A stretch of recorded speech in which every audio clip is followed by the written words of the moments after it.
Hi, Eric Wilson here, independent licensed mechanic, 30 years of experience. In the next short while, I'm going to show you the inside story on this 2010 Mazda 3 so you can make yourself an informed decision. Now, coming in on the front left tire, you've got about 80% tread on all-season radio, so definitely a lot to tread to get started there. Coming behind the front left tire, now you've got about 40,000, almost, not brand new brakes, but almost brand new, 40,000 K left on your front brakes, so lots and lots of K. On your left lower ball joint, this is critical. It's the only thing that holds the left wheel to the steering, or to the chassis, I should say, and that is tight. This rubber boot here is the outer CV boot. Now, it's full of grease, and if it was ripped, you see grease all over the place.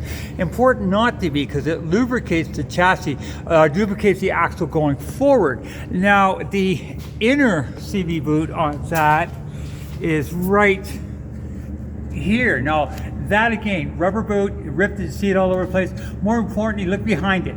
See how dry that is? That's the leak point. If it's going to leak, that's where the tranny, that's where the drive shaft comes out of the left tranny, and that is bone dry. So no drips on your driveway, which is cool.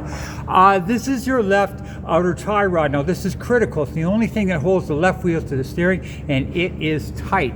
This is your left sway bar link connected from there up to there. Now it's important to be connected because it dampens the sway when it goes around the corner. Now coming across looking for leaks, this is the bottom of the tranny here, bone dry. This is the bottom of the motor. No indication of leaks that I can see. So brake wise, leak wise, suspension wise on the front left, so far so good. Coming across to the right front tire, about 80%, 70-80%. A little less tread on this tire than you have on the left one, but it's definitely got lots of tread for keep you going there. Now, brakes about 40,000 K. Right rear lower ball joint, that is tight. Right outer CV boot, good and dry. Right inner CV boot, good and dry. Another thing, this is a leak point on the right side. If it's going to leak, it's going to leak right there. And that's again bone dry, so that's important. Now the what do you call it? The right outer tie rod is tight. Right lower ball joint is tight. Right sway bar link connected from there up to there, tight, intact. So brake wise, leak wise, suspension wise, no issues that I'm finding so far. This is your catalytic converter. Nothing wrong with it. Big problem though. People are laying on the ground and going cut with a sawzall and cut with a sawzall, and you got yourself about $1,000 repair. They take it to the wrecking yard, make about $125 for that cat, and it is a big problem.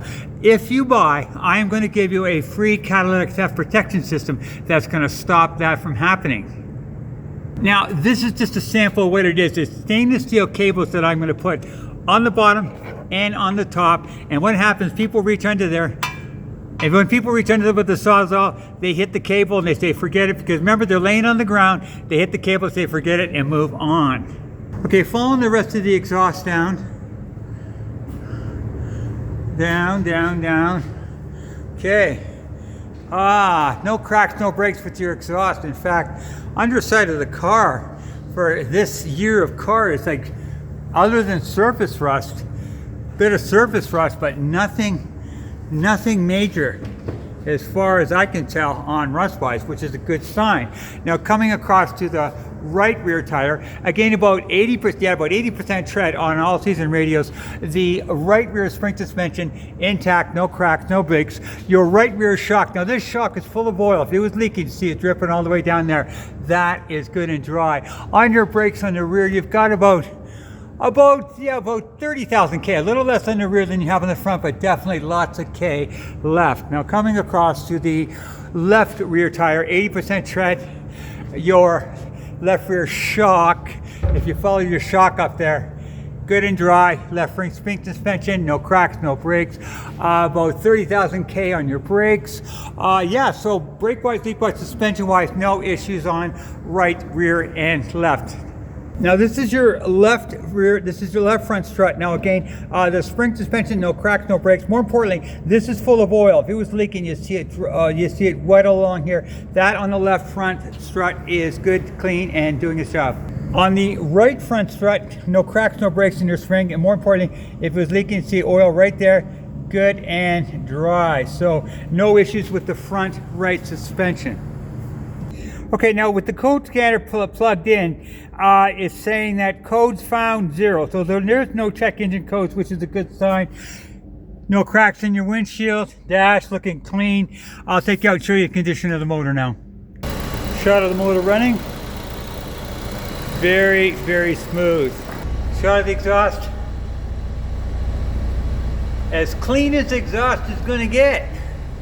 No worries. Now, one thing I always do is I take off the oil cap and I take a look underneath for any indication of white goo. Now, white goo would be a mixture of oil and antifreeze, which is a big problem called a head gasket. I don't see any indication of that on this motor. In fact, I don't hear any indication of problems in this motor at all. As far as I can tell, this vehicle has been well maintained. Now, if you buy there's three. The first thing I'm going to give you is a free catalytic theft protection system. Number 2, this is a anti-theft device that I'm going to wire right into your fuse box here, and it's going to be invisible. And what's going to happen is that you're going to have your own fob. Now, the fob that you're going to have is looks like this. You carry this on you, and if you and the fob are 9 feet away or further from the car, it doesn't matter if you leave the keys in the ignition, you cannot start the car. It makes the vehicle impossible to steal because this is a separate fob, completely different from your system. Nobody can scan that, and as long as you've got it and you're 9 feet, you are going. Without it, it ain't starting. So that's number 2, to stop your car from being stolen. And number 3, this right here doesn't look like much, but I have used this for 30 years to save 10% gasoline, diesel fuel, and natural gas. It goes on the fuel line of the car. It conditions the fuel and it makes it burn 10% more efficient. In fact, I've even put them on my house and I save 10% on my natural gas, and you can do the exact same thing. I'll show you how to do it. Those are the 3 for free that you're going to receive if you buy. So hopefully this will help make an informed decision, and I'll be happy to help you with any vehicle that you're interested in on this lot, because and this costs you nothing, my friend, not now or ever, and it's 3 for free if you buy. Have a great one.